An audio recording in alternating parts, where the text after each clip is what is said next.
a wajen kamfanin da muke gina na wajen yin mai su fetur da sauransu zai soma kamar abunan za mu gama wannan shekara mai zuwa ta, amma za mu shigo kasuwan Allah da farkon shekara 2020. kamar lita nawa ake tsarin misali kowace rana? Kowace rana muna da lita miliyan 50 da kamar tara, just kaɗan ya rage zuwa lita miliyan 60 na fetur, amma kuma muna da na abunan kananzir, muna yin da na man jirgin sama, muna yin da na kuma diesel shine wanda yake manyan motoci ke amfani da shi. To amma bisa mu lissafin namu duk abin da ba ma Najeriya take sha ba, duk abin da West Africa take sha da Central Africa, muna da girman kamfanin namu ya kai cewa za mu iya ba su duka. Kamar a kwanan nan mataimakin shugaban kasa ya bukace ka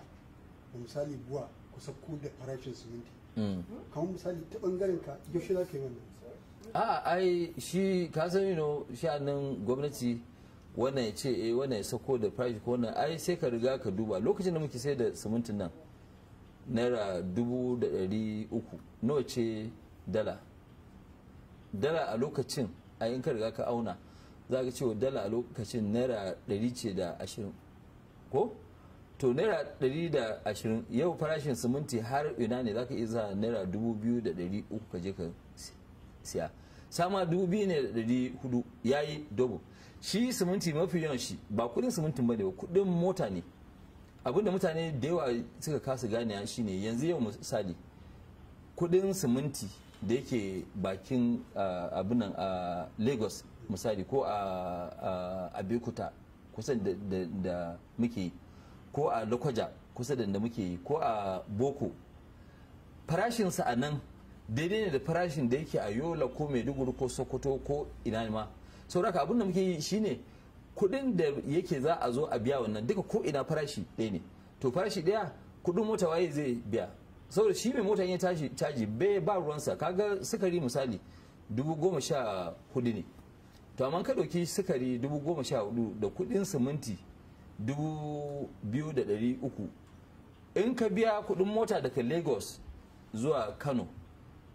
okay, naira 600 ne kowane buhu ɗaya na wannan. To shi wannan da yake mai karamin abu nan ka zare naira 600 misali, ko ka zare naira 800 zuwa Maiduguri, na sai da siminti a Maiduguri, muna sai da siminti a Maiduguri 2,300 misali da 50, to in ka zare daga kamfanin mu zuwa nan naira 800 ne, to ka zare 800 nawa ne ya rage maka naira 1,500, to 1,500 nawa ne in ka riga ka duba. A yanzu haka simintin da muke sayarwa inda ba dan mun zo muna yi da yawa ba kuma mun rage fashi